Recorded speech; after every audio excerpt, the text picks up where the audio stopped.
ছড়ে সেই ছবি দেখছেন। মমতা বন্দ্যোপাধ্যায় রয়েছেন অমিত মিত্র।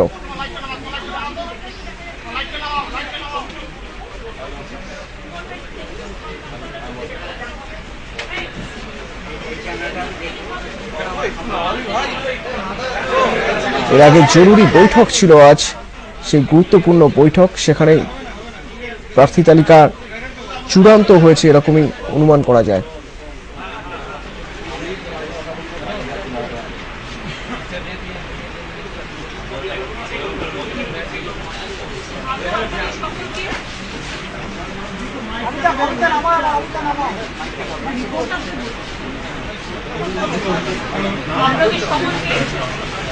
আমাদের বাংলার মামাটি মানুষ সকলকে ধন্যবাদ, অভিনন্দন এবং সালাম জানিয়ে অল ইন্ডিয়া তৃণমূল কংগ্রেসের পক্ষ থেকে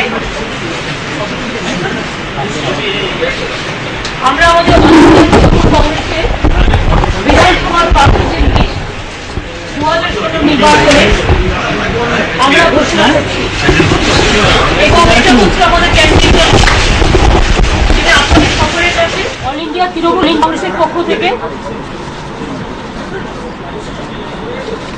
আমরা আমাদের অল ইন্ডিয়া তৃণমূল কংগ্রেসের বিধানসভার প্রার্থীদের লিস্ট 2016 নির্বাচনে আমরা ঘোষণা করছি এবং এটা হচ্ছে আমাদের ক্যান্ডিডেটের লিস্ট যেটা আপনাদের সকলের কাছে এটা আমি দিয়েও দেবো কিছুক্ষণের মধ্যেই।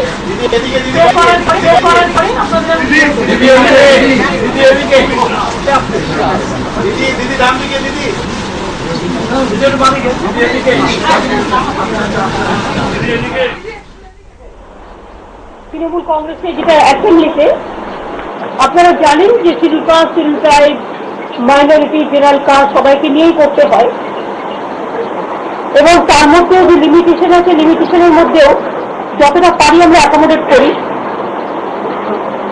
গতবারে 2011 আমাদের মহিলা প্রার্থীর সংখ্যা ছিল 31 জন, এবারে আমরা সেটা বাড়িয়ে 45 জন করেছি। আর সংখ্যালঘু মুসলিমদের ক্ষেত্রে 2011 আমাদের এআইসিসি যে ক্যান্ডিডেটের লিস্ট ছিল তাতে প্রার্থী সংখ্যা ছিল 38 জন, এবারে আমরা বাড়িয়ে ওটা 57 জন করেছি, প্রায় 20% কাছাকাছি। সুতরাং এটা একটা আমাদের ডেভেলপমেন্ট যেটা আপনাদের আমরা বললাম। বাদবাকি কিছু কিছু প্রার্থী তাদের সাথে কথা বলি, যেমন তারা অন্য দলের কাজ করবেন বলে কথা বলেছে, আর দু একজনের ক্ষেত্রে আমরা দু একটা সিট একটু অদল বদলও করেছি। 16-17 জন প্রার্থীর পক্ষে অদল বদল কিছু হয়েছে, অদল বদল এবং কয়েকজন হয়তো সিট পায়নি, তারা দলের অন্যান্য কাজ যদি করতে চান বা অন্যান্য কাজে তাদের লাগানো হবে। কয়েকজনকে আমরা প্রার্থী করতে পারিনি, তাহলে সুলতান সিং একজন আছেন, কিন্তু তিনি নিজেই বলেছিলেন যে আমি অন্য কাজ করতে চাই, সুতরাং এটা কোনো প্রবলেম নয়। এবং কেপি সিংদেও নিজেই বলেছেন আমি একটু অসুস্থ হয়ে গেছি, আমার লিভারের প্রবলেম আছে, আমার ছেলে হলে ভালো হয়। এরকম কিছু কিছু আমরা কথা বলেও নিয়েছি। এবং যেমন নুরুজ্জামানকে আমরা একটু শিফট করেছি, ডক্টর কাসেমকে আমরা একটু শিফট করেছি, আমাদের এমএলএ ছিল। এরকম একটা দুটো কেসে কিছু শিফট হয়েছে, সৌমেন্দ্রনাথ মহাবাদ থেকে আমরা একটু শিফট করেছি, আর ভালো সিটি তারা করবে। আর আমাদের এই প্রার্থীর মধ্যে কিছু নতুন প্রার্থীও আছে, যদি আপনারা দেখেন লক্ষ্মীরতন শুক্লা ক্রিকেটার, সেও কন্টেস্ট করছে হাওড়া সেন্ট্রাল থেকে, Howrah central north Howrah north, এবং বালি থেকে বৈশালী কন্টেস্ট করছে, সোহম কন্টেস্ট করছে বাঁকুড়ার বরজোড়া থেকে। আমার ভীষণ কাজে লাগে এগ্রিকালচার ডিপার্টমেন্টে, উনি নিজেও সেন্ট্রাল ইউনিভার্সিটির প্রফেসর ছিলেন, প্রদীপ মজুমদার, তিনি দুর্গাপুর থেকে কন্টেস্ট করবেন। আমারও কিছু লোকজন প্রয়োজন যারা কাজে লাগবে। হরকা বাহাদুর কন্টেস্ট করবে কালিম্পং থেকে, শান্তা ছেত্রী কার্শিয়াং থেকে, শ্রীমতী সারদা করবে দার্জিলিং থেকে, শিলিগুড়ি থেকে করবে যেমন বাইচুং ভুটিয়া। নবী আপনারা জানেন ফুটবলার, বিখ্যাত ফুটবলার, সেও কন্টেস্ট করবে পান্ডুয়া থেকে। এরকম অনেক অনেকগুলো জায়গা আছে, যেমন গনি সাহেব ওয়াকা বোর্ডের চেয়ারম্যান এবং উনি হাইকোর্টের এক্স জাস্টিস, তিনিও জগৎবল্লভপুর থেকে কন্টেস্ট করবেন হাওড়া। সুতরাং এরকম অনেক জায়গা আছে, কয়েকটা জায়গায় মহিলাদেরও আমাদের অ্যাডজাস্ট করতে হয়েছে, সেক্ষেত্রে কেউ কেউ বাদ পড়েছে, সেক্ষেত্রে আমার কিছু করার নেই, কারণ আমাকে সবাইকে নিয়ে চলতে হয়, সব কাস্ট কমিউনিটিকে সবাইকে দিতে হয়। সুতরাং মোটামুটি আমি এটুকু বলতে পারি, আমাদের সমস্ত অবজারভারদের সাথে কথা বলে, কোর কমিটির সাথে কনসাল্ট করে, যতটা সম্ভব জেলার সাথে কনসাল্ট করে চেষ্টা করেছি, এবং যারা মানুষের কাজ করবে হয়তো আরো দু একজনকে না দিতে পারলে আমি খুশি হতাম, কিন্তু একবারই এতগুলো ডিসিশন একসাথে নেওয়া যায় না, অনেকগুলো চেঞ্জ করতে হয়েছে 17-18টার মতো। বাদবাকি আমরা চাই সকলে ভালো করে কাজ করুক, যদি কারো বিরুদ্ধে কোনো স্পেসিফিক অভিযোগ থাকে সেটা আমরা পার্টি থেকে সংশোধন করে নেব, এবং আমরা চাই যারা এমএলএ হবে ভালো করে কাজ করবে মানুষের স্বার্থে। এই 4.5 বছর ধরে আমরা আমাদের সাধ্যমতো চেষ্টা করেছি। বাংলায় তৃণমূল কংগ্রেস একাই লড়বে, সিপিএম এর বিরুদ্ধে চিরকাল আমরা লড়াই করে এসেছি, কারণ চিরকাল আমি মনে করি এই রাজনৈতিক দলটি অলওয়েজ নেতিবাচক চিন্তাধারায় বিশ্বাস করে, অলওয়েজ বন্ধ, হরতাল, স্ট্রাইক, ভেঙে দাও, গুড়িয়ে দাও, এই চিন্তাধারায় বিশ্বাস করে। 34 বছর সুযোগ পেয়েও কিছু করেনি। কংগ্রেস সিপিএম এর অনৈতিক জোট তৈরি হয়েছে, অফিসিয়ালি কি অ্যানাউন্স করলো কি না করলো আমাদের যায় আসে না, ওরা অলরেডি মিটিং, ক্যান্ডিডেট সিলেকশন সবটাই করছে, এটা ওদের ব্যাপার। বিজেপিও অনেকেই হাত মিলিয়েছে বিভিন্নভাবে তাদের সাথে, কারণ বিজেপিও তো চায় না যে তৃণমূল কংগ্রেস বাংলায় সাম্প্রদায়িক সম্প্রীতি বজায় রেখে সবাইকে নিয়ে কাজ করুক। এগুলো আপনারা কতগুলো পারফরমেন্স দেখলেই বুঝতে পারবেন, কতগুলো চোখের সামনে জিনিস ভেসে উঠলেই বুঝতে পারবেন। আজকে নির্বাচনও অ্যানাউন্স হয়েছে, সুতরাং আমরা ওয়েলকাম করছি। নির্বাচন কমিশন যে ঘন্টা অ্যানাউন্স করেছে আমরা দেখেছি, কোথাও কোথাও এক জেলাতে 2 দিন ইলেকশন তাও দিয়েছে, তারা খুশি হতাম। আসামে যখন 2 দিন হচ্ছে, আসামে তো আপনারা জানেন কমিউনাল দাঙ্গা খুবই বেশি হয়, খুব বেশি প্রবলেম আমাদের সামলাতে হয়, সেক্ষেত্রে আসামে মাত্র 2 দিন। কেরালায় সিপিএম কংগ্রেসের নির্বাচন না করলেই হয়, দুজনে হাফ হাফ করে নিলেই হয়, কারণ বেঙ্গল যাদের জোট হয় তাদের কেরালায় আলাদা আলাদা করে লড়ার কোনো যৌক্তিকতা আছে বলে আমি মনে করি না, হাফ হাফ ভাগ করে নিলেই হতো, কারণ ইলেকশন কমিশনের টাকাটাও বেঁচে যেত আর জনগণকে হ্যারাস করাটাও যেত না। জয়েন্ট ভেঞ্চারে লড়তেই পারত মার্ক্সবাদী কমিউনিস্ট পার্টি, মার্ক্সবাদী কংগ্রেস পার্টি, জয়েন্ট ভেঞ্চার। সুতরাং কেরালার ইলেকশনকে টোটাল ফাস্ট করে দিয়েছে কংগ্রেস আর সিপিএম। আসামেও যেটা হচ্ছে, আসামেও 2 দিনে হচ্ছে ইলেকশন হচ্ছে। তামিলনাড়ুতেও আমি জানি যেটা 1 দিনে নির্বাচন হচ্ছে, কিন্তু বেঙ্গলের 6টা থেকে 7 দিন নির্বাচন দেওয়া হয়েছে। আমি জানি না কেন, যা দিয়েছে আমরা করে নেবো সেটা ব্যাপার নয়, কিন্তু বাংলাকে সবসময় একটা বৈমাতৃক সুলভ আচরণ করা হয়, এটা আমাদের ভালো লাগে না। রাজনৈতিক ভাবে যারা লড়তে পারে না তারা যে সবসময় বাংলাকে একটা বাংলার দুর্নাম করা, বাংলার বদনাম করা, বাংলার বিরুদ্ধে চক্রান্ত করা, এটা কন্টিনিউয়াস সিপিএম কংগ্রেস বিজেপি দল করে, তাতে আমাদের কোনো যায় আসে না। 7 দিনের 6 পেজ যেটা দেওয়া হয়েছে আমাদের পক্ষে সুবিধেই হবে। আর জঙ্গলমহল প্রথমে হচ্ছে, এটা আমাদেরই দাবি ছিল, জঙ্গলমহলটা দিয়ে শুরু হোক। কুচবিহারের মানুষ ভোটাধিকার পাচ্ছেন, এটা তাদের বড় খবর, আমরাই করে দিয়েছি, সেটা শেষ পর্যায়ে হচ্ছে, সেটাও আমরা খুশি, আমাদের কোনো অসুবিধে নেই। আমি সিপিএম কংগ্রেস আর বিজেপি দলের যারা সারাক্ষণ বাংলার বিরুদ্ধে চক্রান্ত করে বেড়ায় তাদের বিরুদ্ধে একটা কথাই বলবো, হাত হাতুড়ি পদ্ম বাংলার মানুষ করবেন জব্দ। এটা মাথায় রেখেই আগামী দিনের নির্বাচনটা আমরা রাজনৈতিক চ্যালেঞ্জ হিসেবে লড়ব, কারণ মানুষের কাছে আমরা যে কথা দিয়েছিলাম, কথার থেকে কাজটা আমরা বেশি করেছি। আজকে আমরা ইলেকশন ডিক্লেয়ার হয়ে গেছে, তার কিছুক্ষণের মধ্যেই দেখলেন প্রার্থী লিস্ট আমরা করে দিলাম ঘোষণা, এবং আগামী ফ্রাইডে বেলা 4টেয় বড় থাকলেও আমরা ম্যানিফেস্টো অ্যানাউন্স করব। আমাদের ম্যানিফেস্টো রেডি আছে। আমরা লড়াইটা করছি একা, বাট মানুষকে আমি মনে করি 100। কাজে আমরা কেউ একা নই, আমরা মানুষকে নিয়ে আমরা 100 এর লড়াইটা করব বাংলা বাঁচানোর জন্য, বাংলার উন্নয়নের সকাল রাখবার জন্য, সাম্প্রদায়িক সম্প্রীতি বজায় রাখবার জন্য, বাংলা আরো এগিয়ে যাও। এটা আমরা বলছি তা নয়, আজকে বাংলা অনেকটাই ঘুরে দাঁড়িয়েছে এই 4.5 বছরের মধ্যে। এত পয়সা করি কেটে নেওয়া, এত বিমাস শিশু আচরণ করা, তা সত্ত্বেও আমি আজকের এই দিনে সবাইকে ধন্যবাদ জানাচ্ছি আপনাদের। এবং আর একটা গণতান্ত্রিক লড়াই যে পদ্ধতি আজ শুরু করেছে, আমি নির্বাচন কমিশনকে থ্যাঙ্কস জানিয়ে আমাদের অল ইন্ডিয়া তৃণমূল কংগ্রেসের পক্ষ থেকে আজকে নির্বাচনী প্রসেস যেহেতু শুরু হয়েছে, আমরা আমাদের নির্বাচন প্রসেসের প্রক্রিয়া প্রথম পদক্ষেপ হিসেবে আমরা আমাদের প্রার্থী লিস্ট ঘোষণা করলাম। এটা আপনারা আমাদের প্রার্থী লিস্ট পেয়ে যাবেন। আমার পেজ হয়ে যাওয়ার পরেই এটা আপনাদের দিয়ে দেওয়া হবে। সরি, কারো কি জিজ্ঞেস করতে করা থাকলে বলতে পারেন।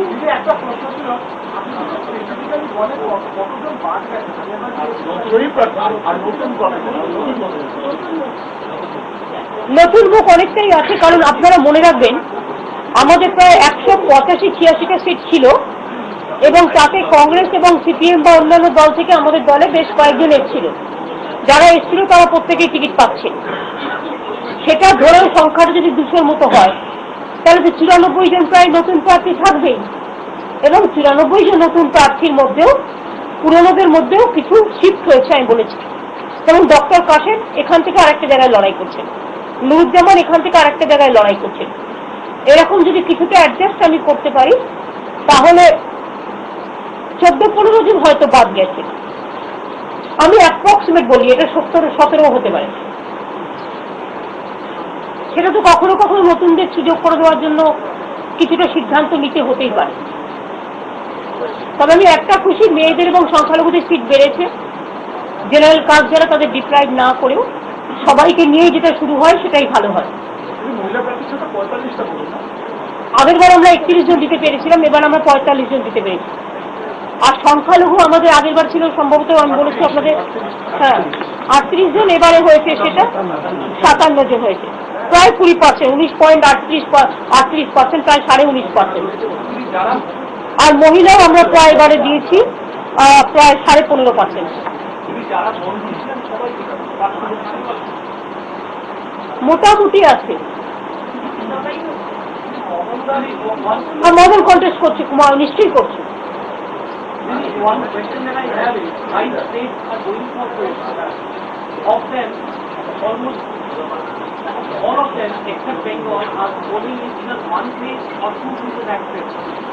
Why do you say that the election commission every year is having election polls in Bengal spread over so many places? No, it started from 11. It started from 11. Even 2014 also, if you see, the 6 days was there.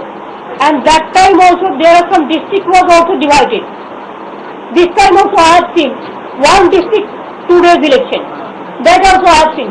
It is the prerogative of the election commission. We don't mind for that. But of course, we welcome all the decision. We will fight the battle, no problem. But sometimes I feel disturbed when some political party, instead of doing anything, they were in power about 34 years. They are in power sometimes in central government also. But sometimes they just create the nuisance and they say so many destructive words against our party. And sometimes, that's why Tamil Nadu, so many seats, only 1 day election. The Kerala, only 1 day election. What is the need for Kerala election? CPM Congress, they are doing together. So there should be a better if there is a joint venture election. So why this so unnecessarily wastes the money and all this? Election Commission, of course, according to democratic grounds, they can call the election. But I don't think that there is a need for election in Kerala because both the parties they are together. And Assam, of course, BJP, ADP, Congress, others, they are there. There also Assam, there are so many problems, so many communal tensions, so many things. But that is also only for 2 days. Though the seat is less than us, it is about less than us means it is half of the Bengal. So there, that is only for 2 things. But Bengal is, our situation is very peaceful. Bengal, no communal rights, nothing. Within this 4 years, our criminal records, if you see, it has been decreased like anything. that development is number one. I don't know why this political party, they make always conspiracy against of us. I don't mind, the people will give the reply. I don't have anything to say against of the election commission. That is a constitutional body, so we welcome their decision, we will fight the battle. Connected question. The election commission specifically mentioned Assam and Bengal as two states in the press conference where every polling booth will be monitored by central forces. Why the other states not? That's the question. I don't mind for that. Election commission can send even 10 crores with police also. Every individual voters also, they can take care for that. We will be very happy for that. We don't mind for that. Because ultimately the vote people will vote for that. In a democratic setup, this election commission conduct the election, we welcome their decision. But election ultimately the people are the voters. They will decide. But I don't feel it is proper for the political parties who are our opposition political parties. Why they will make this conspiracy every time that Assam is only 2 days. So many problems are there. Everyday murder, communal tension, so many things. And Bengal is so peaceful. And Bengal they have to do it as expense. Even one district wise price, even districts are being totally divided. I don't think that politically Congress, CPM and BJP is right in this regard. I'm sorry. Tamil Nadu সঙ্গে যদি পশ্চিমবঙ্গকে compare করা যায় constituent বেশি difference নেই প্রতিহাতে বারবার গিয়ে দিল সেটার জন্যই Tamil Nadu also see 240 seats are there. 234. Only one day election. Kerala only one day election. That means the understanding is very good. And Bengal always a discrimination. Always I don't know. Why they compare Bihar and Bengal? Only they discriminate Bihar and Bengal. I don't think it is proper. Bihar is also my motherland. Bengal is also my motherland. And would you call it a conspiracy, ma'am? Political party conspiracy. I don't want to say anything about the election commission. I welcome the decision of the election commission. That is a constitutional body.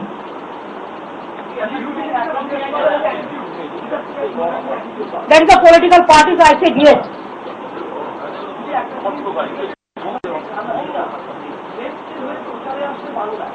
Ashif na ki jay Ashif. Anybody can come. It is a democratic country. So what? Do you think it is a very good question? You are asking me the question. Parliament, our people also fought for that. Who will be coming for election? That I don't mind. Let them fight the election first in Kerala. I have decided I will go to Kerala also. I want to expose the face of Congress and CPM also.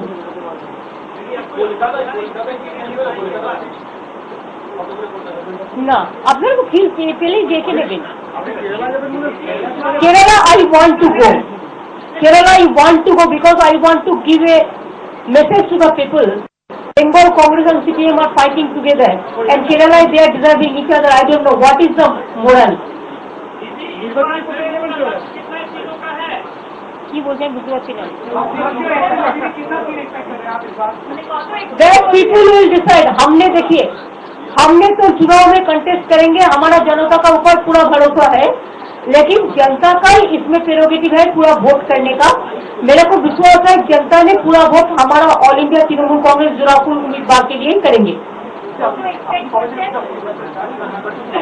দেখো এগুলো আমরা ঠিক করে নেব. এগুলো election তো বেঙ্গলে 4 April থেকে শুরু হবে. সুতরাং এখন থেকে আমাদের কাজও শুরু হয়ে যাবে.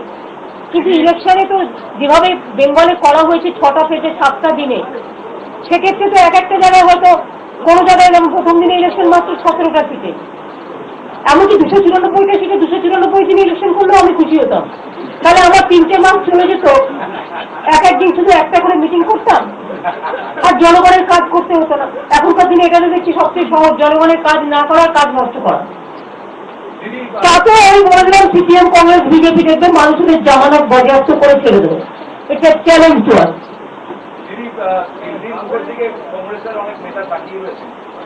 ভাই আমি অন্য পার্টি নিয়ে কোনো কথা বলতে চাই না ভাই. এটা তাদের সিদ্ধান্ত. অন্য পলিটিক্যাল পার্টি সম্বন্ধে আমার কমেন্টস করার শোভা পায় না.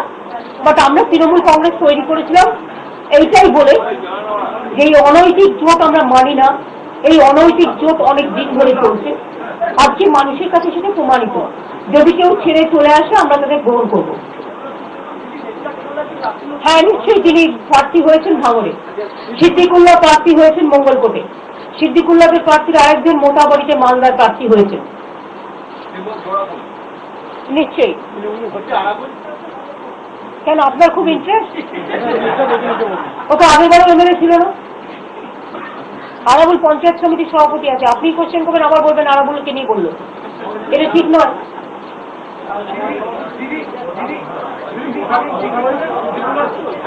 ওদের আরেকজন প্রার্থী হচ্ছে।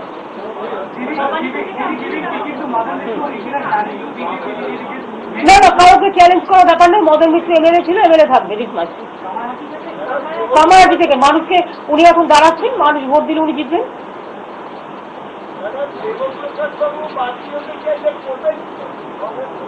দেখুন উনি একটা দল করেন, ওনার সম্বন্ধে আমার কি বলাটা শোভা পায়? উনি যদি কখনো সিদ্ধান্ত নেন বলেন, তখন আমরা দলীয় লেভেলে আমরা আলোচনা করে নেব।